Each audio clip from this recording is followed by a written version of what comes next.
ماہ ملکہ قسط نمبر 28 باب محافظ 2 منزلہ اس قلعہ میں ذریعہ روشنی مختصر اور موسم گرم اور خشک تھا۔ ایسے میں اینٹوں کی بنی مضبوط گول راہداریوں میں سفر کرتے ایک بند دروازہ کے سامنے رکو۔ راہداری میں لگی بس ایک مشعل جلنے کا فریضہ انجام دے رہی تھی۔ راہداری کے اختتام پر موجود کھڑکی کو بھورے اور سرمئی رنگوں سے سجایا تھا۔ سورج کی روشنی دروازہ کی چوکھٹ تک سفر کرتی ٹھہری ہوئی تھی۔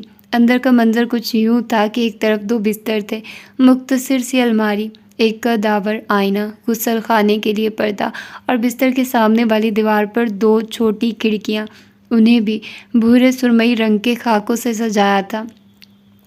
کمرے میں اس وقت 2 افراد موجود تھے۔ الماری کے ساتھ کھڑی، اپنا سامان اندر رکھتی گلجان، جس کی سنہری چٹیاں کندھے پر جھول رہی تھی، اور مقابل بستر پر سرہانے کی مدد سے ٹیک لگائے بیٹھی شہزادی ابیل، جس کے خوبصورت بال آج کسی بھی گرہ سے آزاد بستر کی چادر کو چھو رہے تھے۔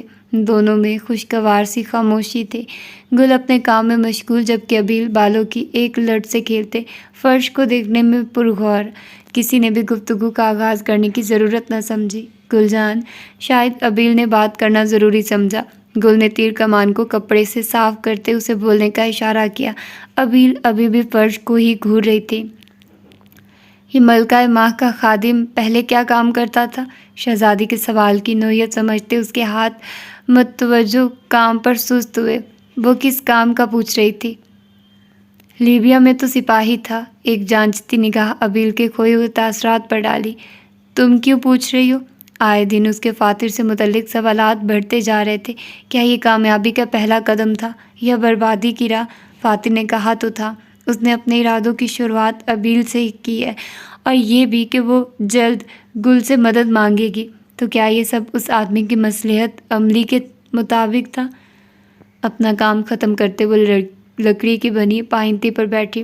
چہرہ پھیرتے اس نے بائیں رخ والے بستر کو دیکھا۔ ابیل اب سر دیوار کے ساتھ لگائے کسی گہری سوچ میں ڈوبی تھی۔ خود کی طرف اٹھی نگاہوں پر ابیل کو متوجہ نہ ہوتا دیکھتے گل نے چہرہ پھیر لیا۔ سادہ سفید لباس اور بھوری ویسکوٹ میں اس سپاہی کی گردن جھکی تھی، اور ذہن ایک سمت پر۔ اب آگے کیا؟ المیرا اور فاتر اب آگے کون سا قدم اٹھائیں گے، اور کب تک وہ اور دبیر یوں ہی ان کے حکم بجا لائیں گی؟ دل میں جیسے یکدم ایک خیال نے سر اٹھایا۔ آخر وہ فاتر اور المیرا کی مان کیوں رہی ہے؟ اگر وہ ایک گروہ ہیں تو فیصلہ صرف 2 کندھوں پر کیوں؟ اور اگر ایسا ہے تو حکم سنانے کا عمل اس کے لیے کیوں نہیں؟ ایک سوال کروں؟ یکدم گل کے اندر پنپتے وسوسوں کو ابیل کی میٹھی آواز نے آگے بڑھنے سے روکا۔ گل نے یوں ہی گردن پھیری تو شہزادی نے اپنی بات جاری رکھی۔ اگر ایک دن کوئی تمہاری زندگی میں آئے اور کہے جو تم ہو وہ ایک جھوٹ اور فریب ہے، تو تم کیا کرو گی؟ سنہری بالوں والی سپاہی سوال کے مقصد سے بے خبر تھی۔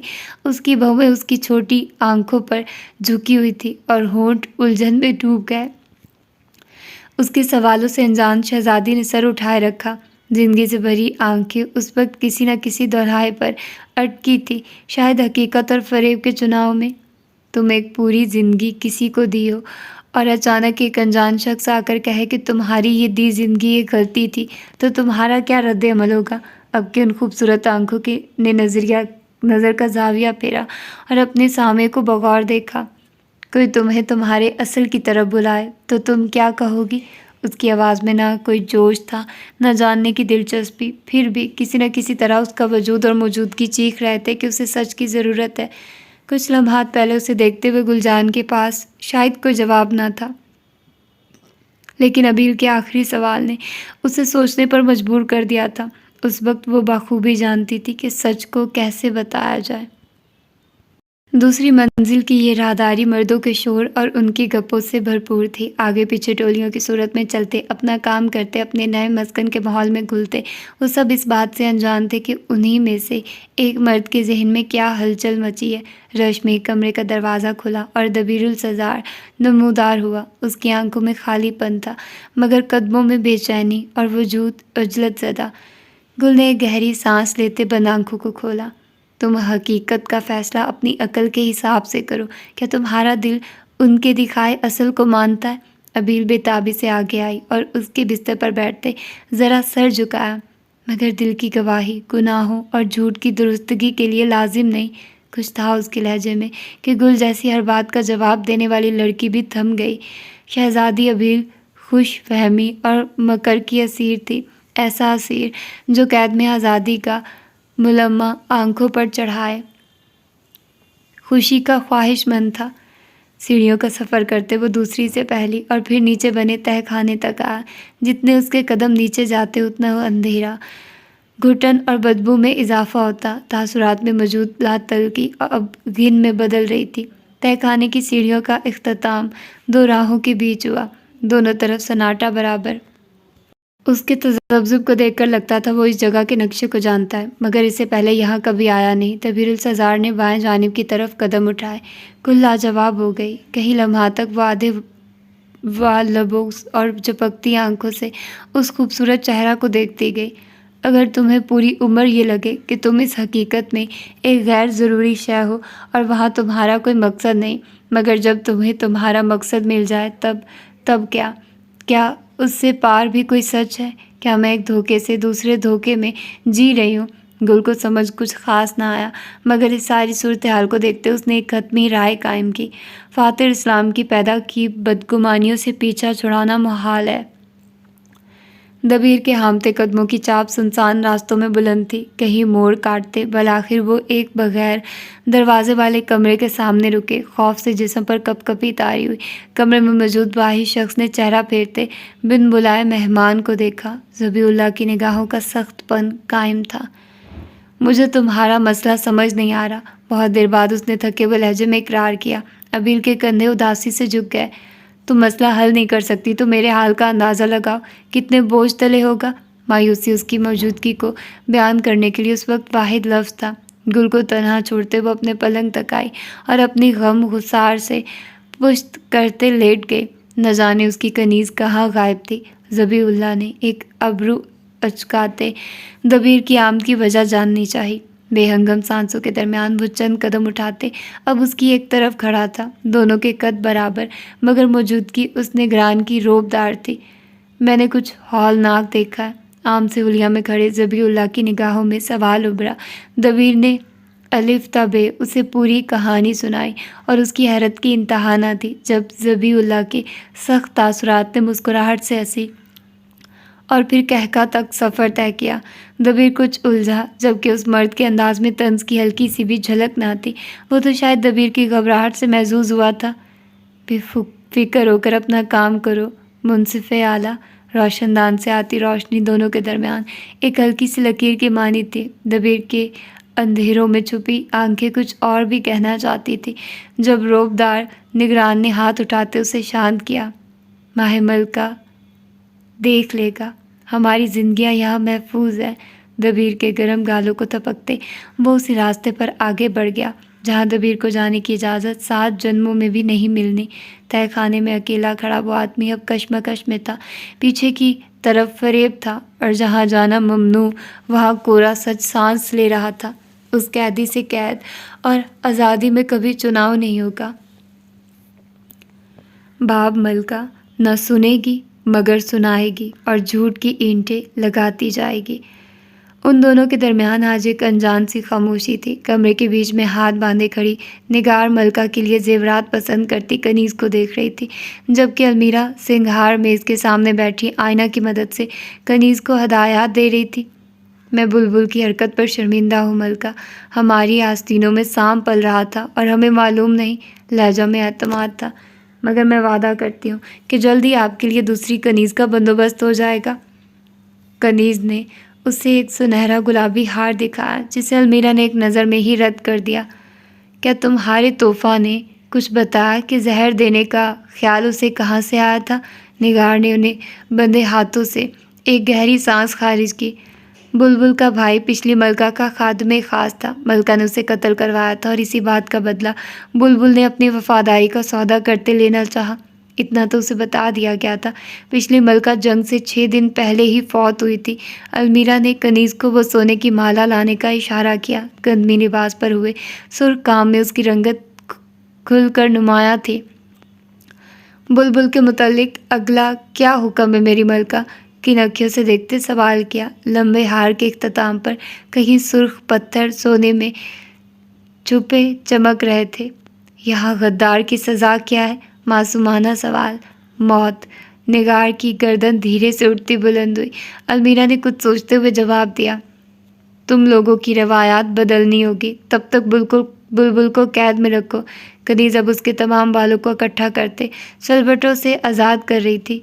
کیا آپ کے دل میں رحم جاگ رہا ہے؟ نگار کے اندیشوں پر المیرا کا دل ڈوبا۔ وہ یہ تاج گنوانے کا خطرہ مول نہیں لے سکتی۔ بے تکے سوالات پوچھنے کی کیا سزا ہے ماہ نگار؟ اس کے اشارے پر مشیر کی رنگت پھیکی ہوئی۔ اپنی سبکی پر کھانستے اس نے موضوع گفتگو کا رخ بدلا۔ میں نے آپ سے کچھ اور باتوں پر مشورہ بھی کرنا ہے۔ اس کے چھوٹے گھنے بالوں کو اونچا جوڑا بناتی کنیز خاموش تھی۔ ضرور کرو، مگر نگار کی طرف چہرہ پھیرا تو آنکھیں دھوپ سے ٹکرائی۔ پہلے مجھے ماہ کامل کی کہانی بغیر کسی بات کو چھپائے بتاؤ۔ وہ پوچھنے نہیں بتانے کے لیے بولتی تھی۔ نگار کے چہرے پر ایک تاثر آیا اور ناپسندیدگی کی لہر کو چھوڑ گیا۔ کیا جاننا چاہتی ہیں آپ؟ نگار نے نظریں چرائی۔ سب کچھ۔ المیرا نے ہار کو گردن پر درست کرتے اپنے عکس کا جائزہ لیا۔ کیا میرے بجائے ماہ کامل ملکہ بننے والی تھی؟ اگر ہاں تو ایسی کیا نوبت آن پڑی کہ اس نے تخت چھوڑتے غداری کو سینے سے لگایا؟ نگار کے سختی سے بندھے ہاتھوں میں ذرا سی لرزش ہوئی۔ میں آپ کے حکم کی غلام ہوں ملکہ، آپ کے ہر سوال کا جواب ملے گا۔ مکار ملکہ اپنے بناؤ سنگھار کو تعریفی نظروں سے دیکھتی مسکرائی۔ ایک اور بساط کا وقت ہوا جاتا ہے۔ یہ اسی کھلے سے ہال کا منظر تھا جہاں کی چھت بلند اور فرش اینٹوں سے پکی تھی۔ کھانا کھل چکا تھا اور ایک طرف اونچائی پر معزز شخصیات بیٹھی نیچے لگے ہجوم کو دیکھ رہی تھی۔ عورتوں کے ہونٹ فتح کے سرور سے مسکرا رہے تھے، جبکہ مردوں کی نظریں حیا سے جھکی تھی۔ جالی دار چھت سے روشنی سوراخ کی صورت نیچے آ رہی تھی۔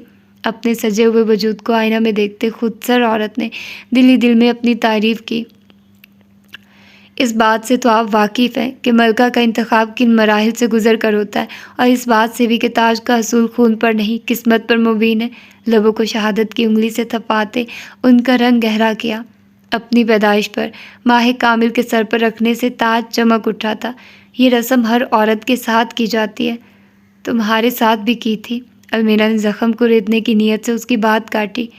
جی، مگر قسمت کامل پر مہربان تھی۔ یہ رسم ہر سال دہرائی جاتی ہے، مگر ہر سال ملکہ کا جنم نہیں ہوتا۔ جو بچی ملکہ منتخب ہو اسے آنے والے وقت سے پہلے ہی دربار میں ایک مخصوص مقام مل جاتا ہے۔ ہال میں قطار دار میز کچھ یوں بنے تھے کہ ایک مرد کے سامنے ایک عورت بیٹھی تھی۔ عورتیں جانتی تھی معاشرہ ان کے ساتھ ہے، تبھی وہ حد سے زیادہ پر اعتماد تھی۔ ان کے مقابلے میں یمن کے مرد جانتے تھے ان سے کیا وعدہ کیا ہے، تبھی کچھ خوش اسلوبی سے مسکرا رہے تھے اور کچھ نظریں نہیں ملا رہے تھے۔ کھانا کھاتا ماحول ہلکے پھلکے قہقہوں اور خوش کپیوں میں گونج اٹھا۔ تاریخ میں کافی واقعات ایسے ہیں کہ موجودہ ملکہ نے تاج چھن جانے کے خوف سے مستقبل کے منتخب کردہ جانشین کو سازش میں قتل کروا دیا تھا۔ تبھی انتخاب کا سلسلہ ہر سال ہوتا ہے۔ ایک سال کامل کی قسمت جاگی اور اگلے سال نگار نے اپنا جملہ ادھورا چھوڑ دیا۔ اگلے الفاظ سنے بغیر بھی المیرا جانتی تھی اس نے کہنا کیا ہے۔ عورتیں مردوں کو چپتی نگاہوں سے دیکھتے یقیناً جائزہ لے رہی تھی۔ حال تو مردوں کا بھی کچھ مختلف نہ تھا۔ اصل تناؤ تو تب بڑھا جب ایک عورت نے اپنے ہونے والے شوہر سے باتوں باتوں میں اس کی گھرداری کا پوچھ لیا۔ جواباً وہ مرد کچھ یوں بھڑکا کہ ارد گرد لوگ بھی گھبرا گئے۔ یہاں تو اتنی عورتیں یوں ہی مردوں کو گھرداری اور سلیقے کی بنا پر جانچ رہی تھی، تو اس میں ایسے بھڑکنے والی کیا بات؟ اپنی بہن کے خشک لہجے پر وہ کھل کر مسکرائی۔ جگہ سے اٹھتے نگار کے عین سامنے آ ٹھہری۔ سوال میرا ابھی بھی وہی ہے، میری بہن نے غداری کیوں کی؟ نگار نے ذہن میں تیزی سے جملے ترتیب دیے۔ ملکہ کے برتاؤ نے اسے بالکل واضح کر دیا کہ کوئی بھی کہانی آج اس کے موقف کو نہیں بدل سکتی۔ فی الحال اس وقت تو بالکل نہیں۔ وہ بحث دور بیٹھے عمرہ تک جانے سے پہلے میزبانوں اور مہمانوں نے آپس میں ہی حل کر دی۔ ازواجی زندگی کے شروعات میں بدمزگی کسے پسند ہے؟ آپ کی بہن کو نظام سے مسئلہ تھا؟ نظریں چراتے اس کا قد المیرا سے لمبا ضرور تھا، مگر وہ پھر بھی چھوٹی لگی۔ کیسا مسئلہ؟